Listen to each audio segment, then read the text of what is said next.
Assalamualaikum warahmatullahi wabarakatuh. Bismillahirrahmanirrahim. Alhamdulillahi rabbil alamin wal aqibatu lil muttaqin wala udwana illa 'alal zalimin. Asyhadu an la ilaha illallah wahdahu la syarikalah wa asyhadu anna Muhammadan abduhu wa rasuluh. Allahumma salli ala Muhammad wa ala alihi wa sahbihi ajma'in. Alhamdulillah, kita membaca kitab Bahrul Madhi jilid yang ke-15.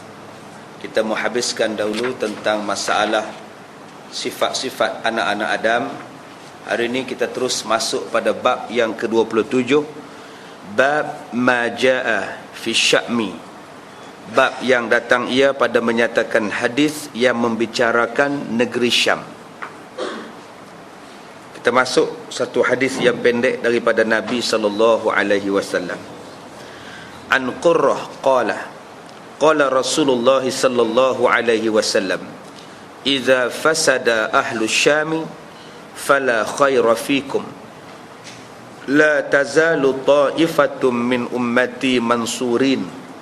La yadurruhum man khadhalahum hatta taqum as-sa'ah."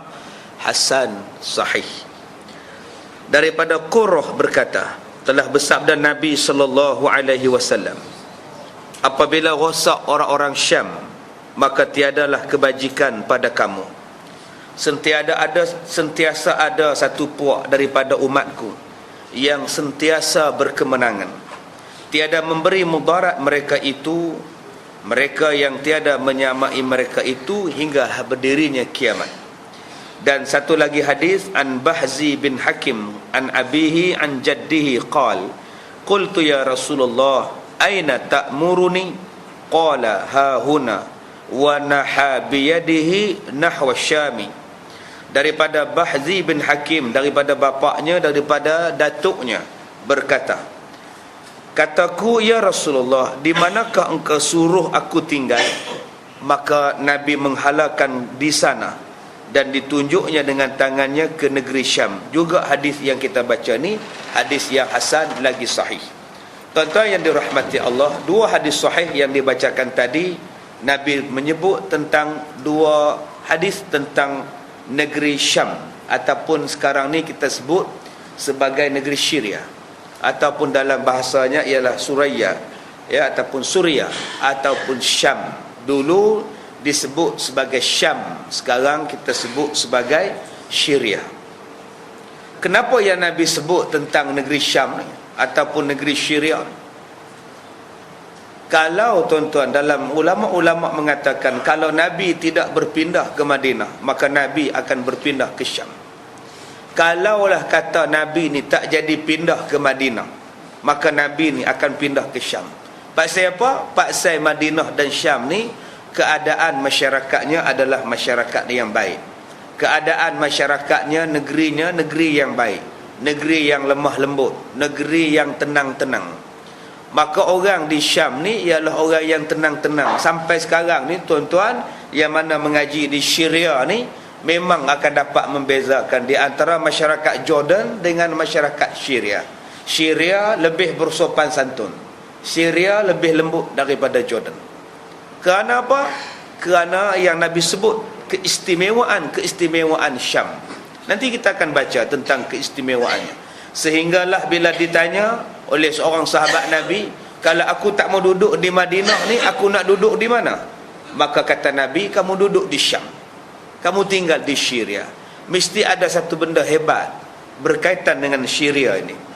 Ketahuilah wahai saudaraku, adalah negeri Syam ialah yang masyhur sekarang dengan nama Syria, iaitu duduknya di antara negeri Mesir dan negeri Turki, dan di timurnya ialah tanah Arab, dan di sebelah baratnya pula Laut Putih.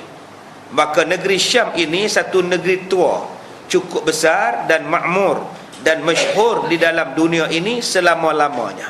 Daripada dulu lagi tuan-tuan, orang Rom cukup minat kepada Syria ni. Tetapi mereka tidak pernah minat kepada Madinah. Habis saja pada tahap Syria saja. Mereka tak menjangkau lebih daripada Syria. Orang Syam diperintah oleh zaman pada masa itu oleh orang puak-puak Rom. Kenapa puak-puak Rom ini tidak berminat ke Madinah? Hanya mereka berminat setakat Syam saja. Kerana Syam negeri yang makmur, negeri yang mempunyai kemakmuran, negeri yang kaya, negeri yang masyhur, negeri orang bersedak-sedak dan bersuka-suka di dalam dunia. Dan Madinah ni ada apa? Dan mereka tidak pernah menjangka pun bahawa Madinah di satu hari akan menguasai Syam. Sebab itu bila Nabi Muhammad berpindah ke Madinah, mereka tak kisah pun. Daripada Mekah berpindah ke Madinah, berhijrah ke Madinah, orang Rom tak kisah. Sebab apa tak kisah? Walaupun bukan nama mereka tu Aiman, mereka tak kisah sebab mereka tak sangka bahawa orang Arab boleh mengatasi mereka. Mereka tidak sangka Madinah ni dalam tempoh 10 tahun saja boleh menyeberang sampai ke negeri Syam. Sebab itu mereka bila berlaku saja Nabi Muhammad mempunyai kekuatan yang tersendiri, orang Rom di Syam itu sudah risau.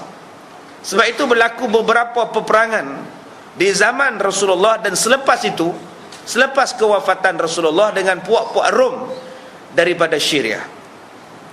Kerana apa berlaku? Kerana mereka melihat bahawa potensi umat Islam akan naik. Mereka tak pernah sangka benda ini. Sebab tu mereka tak berminat kepada Madinah. Mereka bukan minat pun, biarlah Muhammad pilih sana, biarlah Nabi datang ke Madinah, tak boleh jadi apa pun. Rupa-rupanya di Madinah inilah pergerakan Islam bermula. Di Madinah inilah membentuk sebuah kerajaan Islam, membentuk sebuah masyarakat moden, membentuk sebuah masyarakat yang sangat hebat, yang akhirnya Syria pun tunduk kepada mereka. Malah bukan setakat Syria, 2/3 dunia tunduk kepada Islam. Bermula daripada mana? Bermula daripada Madinah. Mereka rasa dah cukup apa yang ada di Syria. Buah-buahan yang banyak, hasil bumi yang banyak, masyarakat yang bagus, iklim yang bagus, tak payah nak pergi jauh dah. Maka mereka tidak berminat kepada Madinah dan Mekah. Sebaliknya Mekah dan Madinah pula yang pergi berniaga di Syam. Tuan-tuan belajar tentang Rasulullah mengikut rombongan bapaknya, bapak saudaranya untuk berniaga di Syam. Begitu juga ketika Rasulullah sudah remaja, sudah belia remaja, Rasulullah pergi berniaga di Syam. Kenapa Syam begitu hebat? Kerana penguasaan Rom pada masa itu menjadikan negeri Syam itu adalah negeri perdagangan yang masyhur.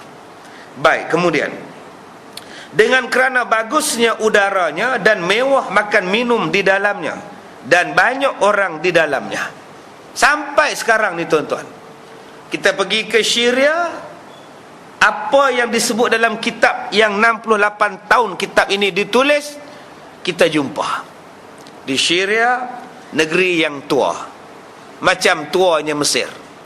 Di Syria, negeri yang cukup besar. Di Syria, negeri yang makmur, negeri yang masyhur, negeri yang bagus udaranya, makan minum pun mewah, keadaannya cukup banyak sejarah. Malah disitulah tempat perkuburan beberapa banyak nabi dan ulama dan para wali Allah. Dan di dalamnya pula terdiri beberapa khalifah Rasulullah daripada kerajaan Bani Umayyah. Maka daripada zaman berzaman, negeri ini di bawah takluk raja-raja besar.